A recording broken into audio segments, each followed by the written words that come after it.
누구의 죄 때문인가요? 이런 제목으로 말씀을 나누려고 합니다. 오늘 요한복음 9장에 있는 말씀인데 여러분들이 잘 말씀을 읽으며 따라왔으리라고 생각됩니다.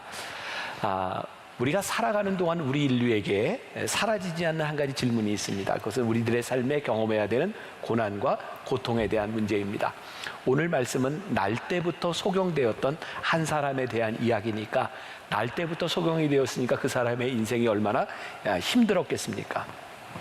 오늘 이 말씀을 가지고 나누는 중에 우리 교회 묵상팀에게 제가 이 원고를 좀 주고 한번 말씀을 먼저 묵상해 보라 그랬더니 한 분이 이런 글을 올려주셨어요. 아마 본인의 고백이 될 것 같아요. 이 글을 좀 읽으면서 말씀으로 들어갑니다. 우리 교회 권사님입니다. 맹인은 날 때부터였지만 나는 후천적으로 38살에 아프기 시작했다. 투석을 하기 위해 병원 대기석에 앉아 있으면 뒤에 계신 할머니들이 젊은 애들도 하는데 뭐 우리는 낫지 않니? 라고 말하는 소리가 들리기도 했다. 도대체 왜 나에게 이런 일이 일어나는가에 대해 생각을 많이 했다. 그런 한편 감사한 부분도 있다. 남편과 예배와 말씀에 대한 이야기를 많이 한다. 남편과 함께 교회에 오는 것이 당연한 일이 됐고, 한 주 동안 특별 새벽 기도회를 통해 남편과 깊이 있는 이야기를 하게 됐다는 것이 감사하다. 이런 일을 통해 우리를 더 단단하게 묶어주셨다. 중학교 때 서점에서 고통에는 뜻이 있다라는 책을 본 적이 있다. 제목을 보고 웃긴다고 생각했지만 진짜 고통에는 뜻이 있다. 나 아니면 내 주변 사람들에게 그 고통이 분명히 존재한다. 부당한 고난이 있다고는 생각하지 않는다. 부당하게 느껴진다면 본인과 주위 사람이 원인을 찾지 못하는 것이다. 원인을 모르는 것뿐이지 나만 이럴 수밖에 없는 이유는 있다. 고난에는 어떤 식으로든지 이유가 있고 원인이 있다고 생각한다. 이 부분에 대해서 어떤 분은 공감을 할 것이고 나는 이 고백에 대해서 공감하지 못해라고 하는 분도 있을 겁니다. 이 고통이라고 하는 문제는 우리들 모두에게 다 다르게 다가오는 문제이기 때문이죠. 분명한 것은 이 문제를 가지고 많은 사람들이 고민하고, 아마 이 문제를 가지고 고민하지 않는 사람은 없을 것 같아요. 오늘 날 때부터 소경된 자를 바라보며 제자들이 예수님, 이 사람이 날 때부터 소경된 것이, 이 사람이 고난을 당해야 되는 것이 이유가 뭘까요? 라고 묻는 거죠. 궁금했던 겁니다. 이 답을 얻고 싶었던 거죠. 베드로전서 2장 19절부터 20절까지에 보면 고통에 대한 문제를, 고난에 대한 문제를 이렇게 이야기하고 있습니다. 같이 한번 읽어보겠습니다. 자, 시작. 부당하게 고난을 받아도 하나님을 생각함으로 슬픔을 참으면 이는 아름다우나 죄가 있어 매를 맞고 참으면 무슨 칭찬이 있으리요. 그러나 선을 행함으로 고난을 받고 참으면 이는 하나님 앞에 아름다우니라. 이 말씀의 근거에서 보면 고난에 대한 이유를 세 가지로 이야기하고 있습니다. 하나는 부당하게 당하는 고난이 있다. 또 하나는 죄가 있어 매를 맞는 고난이 있다. 또 하나는 선을 행하기 때문에 당하는 고난이 있다. 이 세 가지 고난 중에 어떤 고난이 견디기가 제일 쉬울까요? 수월할까요? 저는 아마 죄가 있어 고난당한다라고 하는 확신만 있다면 내가 죄 지었으니까 이건 마땅하지라고 생각할 수 있을 것 같아요. 제일 힘든 건 부당하게 당하는 고난이에요. 이유 없이 나는 고난을 당한다. 또 하나, 선을 행하기 때문에 고난을 당하는 것도 조금 견딜만 할 것 같아요. 나 때문이 아니라 저들이 악하기 때문에 나는 선함으로 고난을 당하니 의미 있다라고 생각할 수도 있을 것 같아요. 아무튼 이 고난에 대한 문제는 우리 모두에게 큰 숙제가 되는 부분이죠. 자, 오늘 요한복음 9장 1절이 이렇게 시작하고 있어요. 예수께서 길을 가실 때 날 때부터 맹인된 사람을 보신지라. 자, 예수님이 날 때부터 소경된 맹인을 보았는데 예수님만 보았을까요? 제자들도 보았을까요? 제자들도 보았어요. 그런데 이 맹인을 바라보는, 예수님이 바라보는 것과 제자들이 바라보는 것이 달랐을 것 같아요. 자, 예수님은 맹인을 고치실 수 있는 능력이 있으신 분이고 이전에도 많은 기적을 행하셨던 분이에요. 제자들은 본인들에게 그런 능력이 없어요. 예수님이 기적을 행하시는 것은 보았지만 이 제자들의 마음이 참 불편했겠다. 저는 이런 상상을 해보는 거예요. 지금 요한복음 9장 오기까지 참 많은 기적들이 일어났고 많은 일들이 일어났어요. 그런데 아무리 병든 자를 고치고 가난한 사람을 도와도 또 병든 사람이 나타나고 또 가난한 사람이 나타나고 이 문제는 도대체 해결할 수 없는 것처럼 느껴지는 거죠. 얼마나 답답했겠습니까? 성경에 보면 선을 행하다 낙심하지 말지니 이런 말이 있어요. 이 말이 그래서 그렇겠구나. 여러분들 중에도 선을 행하는 사람들이 많이 있을 거예요. 문제는 내가 아무리 선을 행해도 이 구조적인 악과 이 죄에 대한 문제를 해결할 능력이 없다는 거죠. 또 하나 선을 행하면서 낙담하게 되는 이유 가운데 하나는 우리들은 선의로 선을 행하지만 그 반응이 늘 선한 것만은 아니에요. 혹시 여러분들 좀비 아세요? 좀비 영화. 저는 이런 거 별로 안 좋아하는데 좀비가 뭐냐면 죽어도 안 죽는 것들이에요. 그죠? 막 아무리 때리고 뭐 해도 또 살아나요. 아무튼 좀비가 따라오기 시작하면 이게 질리는 거죠. 저는 고통의 문제가 좀비 같다. 우리가 고통의 문제를 여기서 해결했다고 생각했는데 또 다른 고통이 우리들에게 따라오는 거야. 정말 이 문제를 어떻게 해결할 것인가. 또 우리들이 고통을 당하지 않는 순간 우리는 고통의 문제를 다 이겼는데 다른 사람들이 고통을 당하는 걸 보면 미안해요. 이게 부채의식이라고 할까요?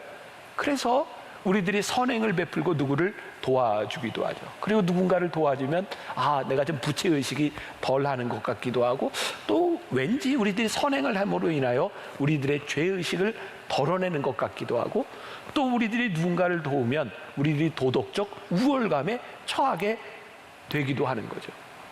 어쨌든 이 고난에 대한 문제는 우리들의 참 힘든 부분인데 제자들은 이러한 상황 가운데서 오늘 말씀 가운데서 날 때부터 맹인된 저 사람이 왜 저렇게 고통을 당해야 되는지 저 사람의 고통이 정당하다라고 하는 정당성을 부여하고 싶었어요. 그래서 요한복음 9장 2절 오늘 우리가 읽었던 본문 말씀에 보니까 제자들이 물어 이르되 라삐여 이 사람이 맹인으로 난 것이 누구의 죄로 인함이니까 자기이니까 그의 부모이니까. 제자들도 답답해서 저는 이런 질문을 던지는 거죠. 예수님, 이 사람의 죄가 자기 죄 때문입니까? 아니면 부모님의 죄 때문입니까? 네, 여러분, 누군가 당하는 고통에 대한 문제에 대해서 우리들이 정당성을 부여하면 이게 얼마나 무서운 일인지 아세요? 만일 이 사람이 맹인이 난 것이 죄 때문이다라고 정당성을 부여하는 순간 제자들에게는 부채의식이 없을 거예요. 나는 괜찮아. 왜? 그 사람은 고통받아 마땅하니까. 제자들이 이렇게 자신 있게 누구의 죄냐고 예수님께 물을 수 있었던 이유가 또 하나 있는 거예요.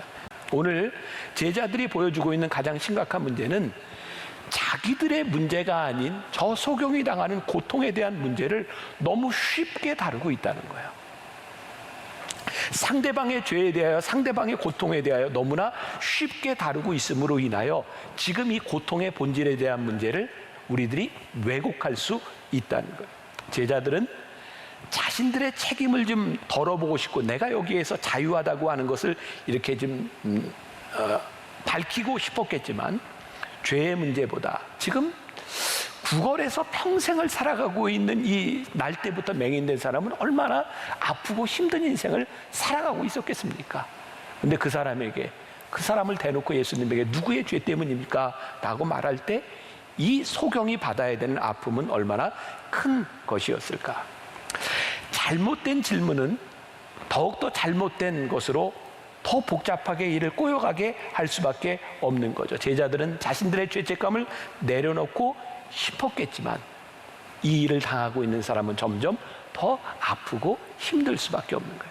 그러면 이런 논리를 가지면 그 고통당하는 사람에 대한 정당성을 부여하는 것뿐만 아니라 이 세상에서 일어나고 있는 악한 사람들에 대해서도 우리들이 정당성을 부여하게 되죠.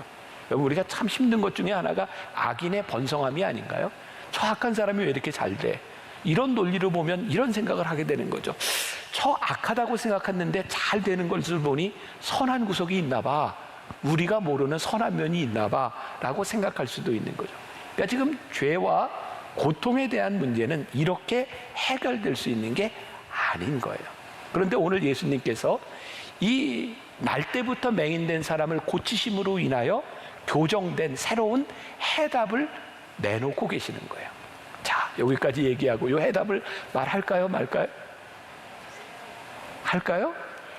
그렇게 원하시면 또 제가 이야기를 해야죠. 제가 교정된 해답이다 이렇게 이야기를 했어요. 제자들은 이 소경에 대한 문제에 대해서 이 문제를 자꾸 상대화하고 또 대상화시키려고 하는 거예요. 나와는 관계가 없는 것이다 라고 분리하려고 하죠. 근데 예수님은 요한복음 9장 3절에서 이렇게 말씀하고 계세요. 자, 같이 한번 봅니다. 예수께서 대답하시되 이 사람이나 그 부모의 죄로 인한 것이 아니라 그에게서 하나님이 하시는 일을 나타내고자 함이라. 자, 말씀은 묵상하는 거고 묵상은 저에게 주어지는 거니까 저는 이 부분을 묵상하면서 그런 생각을 하게 되었어요. 이 길에서 구걸하고 있는 날 때부터 맹인된 사람, 이 사람을 통하여 하나님이 하시는 일이 있다. 근데 제자들은 이 맹인의 일과 나의 일은 분리된 일이다 라고 이렇게 주장을 하고 싶은데 예수님께서는 하나님이 하시는 일이 있다는 거예요. 여러분, 우리가 하나님을 우리 아버지로 고백하지 않습니까? 우리 아버지 하나님께서 하시는 일이 있다고 하는 것은 이 사람과 나 사이에 분리된 일이 아니라 우리 하나님 아버지께서 여기서 하시는 일이 있다는 거예요. 그러니까 이 세상의 고통에 대한 문제와 죄에 대한 문제들은 나와 상대화시켜서 그렇게 볼 수 있는 것이 아니라 하나님이 역사하시는 일로 보느냐 보지 않느냐는 것은 굉장히 다른 부분의 이야기겠죠. 근데 예수님께서 오늘 뭐라고 말씀하세요?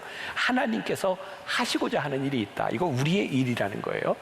이런 의미에서 우리 됨이라고 하는 것은 하나님이 하시는 일이 무엇인지를 우리로 하여금 보게 만드는 거죠. 우리 신앙에 참 중요한 일이 있는데요. 고통과 죄에 대한 문제는 남의 일이 아니라 하나님께서 일하시는 것을 우리들이 볼 수 있는가. 하나님께서 우리를 통해 일하신다고 하는 건 참 아름다운 일인데요. 예수님께서 오늘 이 고통을 바라보는 시각, 새로운 패러다임을 제자들에게 보여주고 계신 거예요. 제자들이 보기에는 나면서부터 맹인된 사람이 신체적인 장애를 가지고 살았으니 얼마나 불쌍합니까? 그래서 이 맹인을 바라보며 이 사람이 불행하다고 생각하고 이 불행의 원인은 무엇인가 라고 보고 있는데 예수님은 행복과 불행에 대한 시각을 바꿔주신 거예요. 제자들이 맹인된 사람에게서 죄의 근원을 이유를 찾으려고 했던 것은 그의 인생이 불행하다고 정의했으니 그런 것이죠. 장애를 가지고 사는 것 당연히 불편한 일입니다. 그러나 예수님은 그것을 불행하다고 보지 않으셨어요. 그가 날 때부터 불편하고 힘들게 살았지만 그의 인생을 통해서 하나님이 하시고자 하는 일이 있다라고 예수님이 새로운 패러다임을 제시해 주신 거예요. 우리 인생의 가치는 장애가 있고 없고에 따라 결정되는 것이 아니라 우리의 인생을 통해 하나님께서 하시는 일이 있느냐 없느냐에 따라 결정되는 것이라. 멀쩡한 사지를 가지고 하나님을 떠나 사는 사람이 있는가 하면 육신의 질병 가운데서도 하나님과 친밀한 관계를 맺고 동행하는 사람이 있어. 어떤 사람은 세상의 부를 추구하면서 죄를 짓고 살지만 어떤 사람은 적극적으로 가난해져서 오히려 하나님을 바라보고 있는 사람도 있는 거예요. 우리의 인생의 가치는 그것이 아니라는 거예요. 오래전에 저희 교회에 와서 말씀을 전하셨던 분이 한 분이 있는데 기억나시나 모르겠어요. 지난번 대법관 퇴임한 김신 장로님 와서 간증을 한번 하셨었죠. 전 그분을 보면서 참 귀하다라는 생각을 하는데 어려서부터 이분이 소아마비를 앓았어요. 장애인으로 살았어요. 근데 어느 날 이분에게 소망이 생겼어요. 신문을 보는데 장애인 판사 임용이라고 하는 기사를 보게 되었답니다. 그러니까 그 전까지는 장애인이 판사로 임용된 적이 없는 거예요. 이분에게 소망이 생겼지만 자신이 불행하다고 하는 것은 지울 수 없는 일이었다는 거예요. 이분이 대학을 갔어요. 복음을 듣고 하나님을 만나게 되었어요. 그런데도 내가 어렸을 때부터 왜 소아마비를 알아야 되는지 이 부분에 대해서는 설명할 길이 없었고 그의 인생이 슬펐던 거죠. 근데 어느 날 하나님을 만난 이분의 마음 가운데 하나님이 소망을 주시는 사건이 일어나게 되었는데 이런 생각을 하게 된 거예요. 사회적 약자가 마지막으로 기댈 것은 법원뿐이다. 그러면서 이분이 내가 이 소아마비로 태어나서 어려움을 당했지만 사회적 약자를 위해서 내가 판사가 되어야 되겠다라는 생각을 가지고 살게 되었고 이분은 이제 대법관까지 하고 이제 마치게 된 거죠. 그런 생각을 해요. 이분이 소아마비를 앓았지만 좋은 머리를 가지고 그냥 판사로서 엘리트로 살아갈 수도 있었는데 어느 날 하나님께서 이 사람의 마음 가운데 소명을 주기 시작하면서 이 사람의 장애가 하나님이 하시는 일로 의미를 가지기 시작해요. 자, 이 말이 오늘 지금 어떤 어려움과 고통을 지나가고 있는 사람들에게 얼마나 어려운 일인 줄 알아요. 이렇게 또 우리 항변할 수 있지 않겠어요? 소아마비지만 그 사람은 머리 좋잖아요. 우리들은 얼마든지 항변할 말들을 많이 가지고 있어요. 저는 어느 정도 이 부분에 대해서 말할 수 있는 자격이 있다고 생각해요. 왜? 저도 장애를 가진 딸을 키웠으니까. 우리 딸이 이렇게 철이 들고 이렇게 나이가 들면서 제일 힘들어했던 게 뭐냐면 그런 거였어. 엄마, 아빠, 왜 나는 다른 애들과 달라요? 였어요. 나는 왜 동생과 달라요? 왜 나는 이렇게 힘들게 살아야 돼요? 그게 우리 딸에게 이해할 수도 없고 저에게도 설명할 수 없는 일이었어요. 얼마 전부터 저희 딸이 이렇게 카톡방에, 가족방에 매일 성경을 창세기부터 이렇게 쓰면서 성경 공부를 하면서 카톡방에 올려요. 그리고 얼마 전부터 이런 고백을 하기 시작했어요. 저에게 소망이 생겼어요. 제가 성경 공부를 하면서 하나님, 우리 교회 소망부 아이들에게 제가 소망이 돼서 성경 공부를 가르쳐야 된다는 소망을 하나님께서 저에게 주셨어요. 하나님께서 왜 우리들에게 이런 고통을 주셨는지 우리들이 다 이해하거나 설명할 수 없는 것들이 분명히 있는데 하나님께서 이 일을 통하여 우리들에게 하시고자 하는 일이 있다라는 고백을 하기 시작할 때 우리의 삶이 의미와 복된 삶을 가지고 있는 거예요. 여전히 불편하고 여전히 고통을 당하고 있지만 하나님께서 우리의 삶을 통해 하시고자 하는 일이 있다. 이 고백이 우리의 삶을 얼마나 복되게 해주는가. 페리 노블 목사님이 쓴 삶의 어떤 순간에도 하나님이라는 책에 이런 이야기가 나요. 제가 조금 전해드립니다. 예전에 하나님의 선하심을 의심할 때 나는 이렇게 저렇게 해야 한다는 식으로 하나님을 가르치려 드렸다. 그것이 문제였다.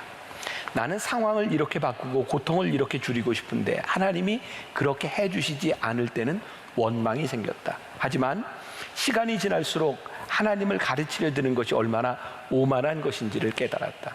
나는 영화 스타워즈의 골수 팬이다. 이 시리즈의 6편 모두를 몇 번이나 보았는지 모른다.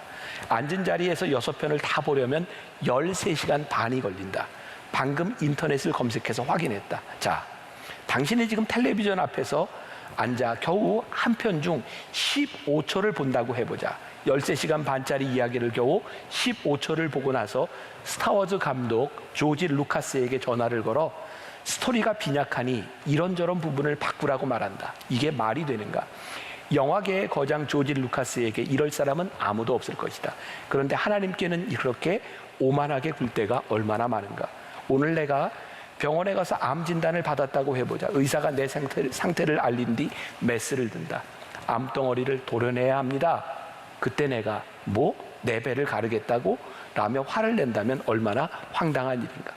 우리를 죽일 수 있는 암덩어리를 제거하기 위해서라면 그깟 배를 가르는 고통쯤이 무슨 대수인가. 하나님이 나를 망하게 할 수 있는 것을 제거하기 위해 내게 꼭 필요한 고통을 주시니 얼마나 감사한지 모른다. 또한 나 자신의 작은 머리로 그분의 선하심을 판단하지 않게 깨우쳐 주셔서 얼마나 감사한지 모른다. 오늘 말씀을 나누는 사람 중에 혹시 육신의 장애뿐만 아니라 영혼의 장애를 앓고 있는 사람도 있을 거예요. 인생의 실패, 좌절을 경험해버리면서 망가진 내 인생을 한탄하고 있는 사람도 있을 거예요. 그런데 왜 이렇게 내 삶이 망가졌는지, 도대체 무엇이 잘못됐는지, 이런 일이 왜 일어나고 있는지 설명할 수 없어서 답답한 순간을 지나가는 사람도 이 가운데 있을 거예요. 그런데 오늘 주님께서 우리의 인생을 바라보는 패러다임을 바꾸어 주시는, 우리의 인생 가운데 하나님이 하시고자 하는 일이 있다. 제가 언젠가 여러분들의 그런 이야기를 한 적이 있죠. 제가 많이 참 아프고 힘들었어요. 저에게 제일 참 힘든 것 중에 하나는 제가 딴짓, 나쁜 짓 하다 힘든 게 아니라 목회를 열심히 할 때마다 아픈 거였어요. 그리고 때때로는 뒤에 의자를 놓고 막 어지러워서 불안해서 설교하다 어지러우면 앉아야지. 그렇게 해서 설교하는 내 모습들, 그러면서 하나님께 그런 기도를 많이 했던 건, 하나님 왜 그러세요 도대체? 저에게 의문이었어요. 하나님 왜 그러세요? 저에게는 설명할 수 없는 부분들이었어요. 근데 참 놀랍게도 하나님께서 시간이 지나가며 저에게 깨닫게 하시는 은혜가 있었어요. 깨닫게 된다고 하는 것은 내가 모든 부분을 다 이해하고 설명할 수 있다는 게 아니에요. 하나님께서 깨닫게 하시는 일이 있었어요. 우리의 인생에서 하나님이 하시는 일이 있느냐 없느냐고 하는 것이 중요한 것이지, 우리가 우리들의 삶을 다 설명할 수 있다는 것은 아닌 것 같아요. 예수님은 오늘 맹인된 자, 날 때부터 맹인된 자의 죄의 유무를 묻는 제자들에게 소명론으로 말씀하세요. 이 사람을 통해서 하나님이 하시고자 하시는 일이 있다는 거예요. 자, 요한복음 9장 4절로 다시 돌아가 봐요. 예수님께서 이렇게 말씀하세요. 때가 아직 낮음에 나를 보내신 이의 일을 우리가 하여야 하리니 밤이 오리니 그때는 아무도 일할 수 없느니라. 예수님은 이 소경된 사람을 앞에 놓고 하나님이 나를 보내신 이유가 있다는 거예요. 예수님의 일인데 이 소경에게는 아직 해결되지 않는 문제인 거예요. 예수님에게는 분명히 사명이지만 이 소경된 사람이, 이 고통을 당하는 문제를 이 소경된 사람이 어떻게 설명할 수 있느냐, 이 말이에요. 자, 그런데 예수님께서 이렇게 말씀을 하시고 요한복음 9장 6절과 7절에서 이렇게 하세요. 같이 말씀을 봅니다. 시작. 이 말씀을 하시고 땅에 침을 뱉어 진흙을 이겨 그의 눈에 바르시고 이르시되 실로암 못에 가서 씻으라 하시니, 실로암은 번역하면 보냄을 받았다는 뜻이라. 이에 가서 씻고 밝은 눈으로 왔더라. 자, 지난주에 베데스다 연못가에서 일어났던 말씀과 다시 한번 비교해서 본다면 예수님은 이 사람의 죄에 대해서 말씀하시지 않아요. 단지 그 사람을 고쳐주셨을 뿐이에요. 그리고 요한복음 9장 25절에 가보면 이 가운데 어떤 일이 있었는지 좀 뚝 떼어놓고, 요한복음 9장 25절에 바리새인들이요, 이 소경이 나은 것, 예수님이 고쳐주신 걸 가지고 꼬치꼬치 캐물어요. 자, 25절 같이 봅니다. 시작. 대답하되 그가 죄인인지 내가 알지 못하나 한 가지 아는 것은 내가 맹인으로 있다가 지금 보는 그것이니이다. 이 사람이요, 자기의 나은 것을 인하여 예수님이 누구신지를 증거하기 시작하는 거예요. 그리고 깨닫게 되는 거예요. 이 사람에게 사명이 주어졌어요. 맹인으로 태어나 평생을 고생하며 살았던 이 사람이 나음으로 인하여 주님을 증거하는 사람이 돼요. 예수님께서 4절에서 밤이 오리니 그때는 아무 일도 할 수 없느니라. 지금 일어나고 있는 하나님께서 하시는 일에 대한 긴박성을 가지고 예수님이 이 사람을 고쳐주세요. 저는 또 그런 생각을 해요. 우리들의 삶을 가장 열정적으로, 우리들의 삶을 가장 소명 있게 만드는 것 중에 하나가 우리들의 삶에 느껴지는 긴박성. 하나님이 나를 이렇게 하신, 나를 여기에 보내신 이유, 내가 이런 일을 당하고 있는 것, 이것이 긴박한 하나님의 사명으로 느껴지기 시작할 때, 에베소서 5장 16절부터 18절까지 보면 이런 말씀이 있어요. 세월을 아끼라, 때가 악하니라. 그러므로 어리석은 자가 되지 말고 오직 주의 뜻이 무엇인가 이해하라. 술 취하지 말라. 이는 방탕한 것이니 오직 성령으로 충만함을 받으라. 제가 요즘 성경을 보면서 깨닫게 되는 것이 있어요. 우리는 그동안 신약의 예수님의 이야기를 바라보며 굉장히 은혜의 이야기를 많이 했던 것 같아요. 물론 은혜는 하나님께서 우리들에게 주시는 가장 귀한 일입니다. 그런데 성경에 보니까 은혜 받은 자가 살아야 되는 일에 대한 말씀이 너무 많은 거예요. 우리는 하나님께 구원받는 은혜는 알고 있는데 은혜 받은 자로 우리들이 사명자로 살아가는 일들에 대하여 정말 무관심했구나. 세월을 아끼라는 거예요. 너희들이 은혜 받고 구원받은 자로 살아가면서 세월을 아끼고 살아가라는 거예요. 제가 어거스틴의 고백록을 보면서요, 어거스틴의 고백록 한 번쯤은 이렇게 읽어봐도 참 좋은데, 책이 쉽지는 않지만 3대 고전 중에 하나니까. 어거스틴의 회심은 세계 3대 회심 중에 하나로 불리우는 그런 회심의 사건이거든요. 어거스틴이 신앙에 대한 고민을 가지고 방황할 때 하루는 정원을 이렇게 걷고 있는데 음성을 듣죠. 내가 가서 읽어라, 가서 읽어라. 그런 음성을 듣고 방에 펼쳐놓은 성경을 보게 됩니다.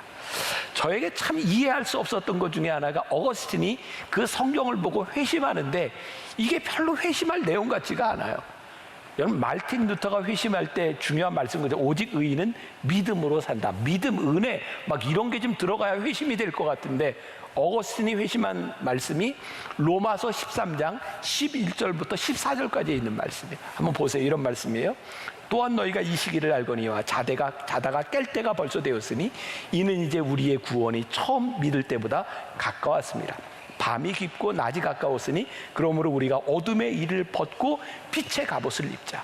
낮에와 같이 단정히 행하고 방탕하거나 술 취하지 말며 음란하거나 호색하지 말며 다투거나 시기하지 말고 오직 주 예수 그리스도로 옷 입고 정욕을 위하여 육신의 일을 도모하지 말라. 여기 술 취하지 말라, 호색하지 말라, 음란하지 말라, 이 말씀에 어거스틴이 회심하게 돼요. 시간을 아끼라는 거예요. 예수님께서 나면서 맹인된 자의 눈을 뜨게 하셨어요. 다시 보게 하셨어요. 우리가 흔히 이런 표현을 씁니다. 저 사람 개안했네. 이 말은 단순히 눈을 떠서 보게 되었다라고 하는 말보다 더 깊은 의미가 있어요. 저 사람 개안했네. 우리들의 삶의 패러다임이 바뀌는, 예수님께서 긴박하게 우리들에게 깨닫게 하시는 건 너희를 통해 하나님이 하시는 일이 있다. 하나님이 하시고자 원하시는 일이 있다. 지금 우리들의 고통과 우리들의 죄, 우리들의 힘든 이것에 대한 문제가 아니라 이 일을 통하여 하나님이 하시고자 하는 일이 있다. 필립 얀시가 하나님 제게 왜 이러세요? 라는 책을 썼습니다. 만일 여러분들 가운데 지금 고통의 문제로 힘들어하는 분이 있다면 제가 추천해주고 싶은 책 중에 하나예요. 이 필립 얀시가 이 책에서 이런 말을 해요. 고통이 닥치면 우리는 보청기의 볼륨을 올리게 될 것이고 평소에 들을 수 없었던 중요한 메시지를 들을 수 있게 될 것입니다. 그러면서 필립 얀시가 이 장에서 이런 표현을 써요. 고통의 속량. 이 속량이라고 하는 말이 리뎀티브라고 하는 말이에요. 고통의 속량. 하나님께서요, 우리들에게 고통을 주시는 이유가 선을 이루기 위해서 고통을 주신다, 이런 표현이 아니에요. 여러분, 고통은 아프고 힘든 거예요.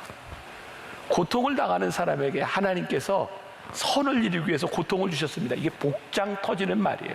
그런 얘기 하지 마세요. 고통은 하나님이, 선하신 하나님이 선을 이루기 위해 주신 것이 아니라 아프고 힘든 거예요. 근데 하나님께서 이 고통을 속량하신다는 거예요.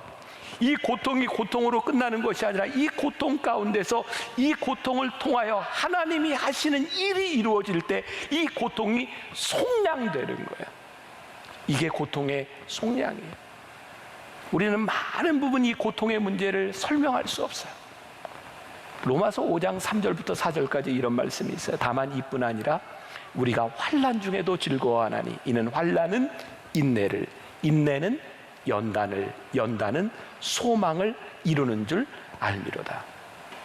우리의 삶의 고통을 통해 하나님이 영광을 드러내시기를 원한다. 필립 얀시가 이야기했던 이 속량의 의미는 우리가 살아가며 고통을 피하는 것이 아니라 고통을 통과한다는 말이에요. 이 고통의 시간을 통해 인내하며 연단을 경험하게 되고 하나님께서 우리를 소망으로 인도해 주신다는 거예요.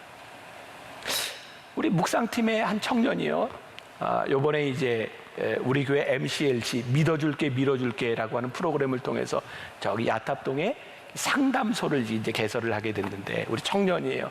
그 청년이 이런 글을 남겨주었어요. 제가 좀 읽어드릴게요. 직업사, 상담사 이기 때문에 장애 아동을 많이 만난다. 장애는 아이들에게 고난이고 엄마들이 같이 힘들다. 엄마들이 자녀에게 카드를 쓰고 그것을 전시한 때가 있었다. 전시된 카드를 읽는데 눈물이 났다. 엄마들이 현이야, 내가 다시 태어나도 엄마의 아이로 태어나줘 라는 글이 거의 100%였다. 고난이고 죄 없는 사람인데 이유 없이 당하는 부당한 고난인데 사실 가까이 봤을 때 그 가정의 아픔으로 하나님이 회복시켜 주시고 그것을 통해 역사하시는 것이 있다. 참 사랑을 가르쳐 주려고 그런 것은 아닐까. 이 엄마들의 마음이 하나님의 마음은 아닐까. 제가 지난주에 읽었던 책이 있어요. 헨리 나우엔의 예수의 길이라는 책입니다. 그 책에 이런 표현들, 고통에 대한 문제들을 이야기하면서 사랑에는 두려움이 없나니, 그런데 그 책에 이런 예를 들어요. 평생을 장애를 가진 자식을 키우는 부모의 힘든 것을 바라보며 우리는 어떻게 그렇게 살아요? 라고 말할지 모르지만 자식을 사랑하는 부모는 내가 이렇게 살 수 있어요. 내가 사랑하니까. 같이 평생을 살아가던 부부 중에 어떤 사람이 뇌출혈로 쓰러져서 반신불수가 되고 아내와 남편을 돌봐야 되는 그 상황 가운데서 어떻게 그렇게 인생이 힘들게 되었을까요? 말하지만 아내와 남편을 사랑하는 사람은 내가 충분히 견딜 수 있고 내가 충분히 살아갈 수 있어요 라고 말하지 않을까. 우리들의 인생의 고통과 죄와 이 아픔에 대한 문제들이 그렇게 죄로 인해서 그렇게 못 살 것이 아니라 하나님께서 이 일을 통해 우리들에게 하시고자 하는 일이 있습니다. 사랑은 두려움을 내어쫓습니다. 사랑은 두려움을 이길 수 있습니다. 이것이 오늘 하나님께서 우리들의 고통과 아픔에 대한 문제 가운데 새롭게 바라보도록 우리들에게 새로운 패러다임을 주신 거예요. 사랑하는 여러분, 오늘 말씀을 듣는 우리들 가운데 정말 아프고 힘든 시련과 고통의 시간을 지나가는 사람이 있을 거예요. 저도 그랬고 여러분들도 그래요. 그런데 오늘 이 일을 통하여 하나님이 하시고자 하는 일이 있다. 고통을 속량시켜 주시는 하나님의 은혜가 여러분들에게 있기를 주님의 이름으로 간절히 축원합니다.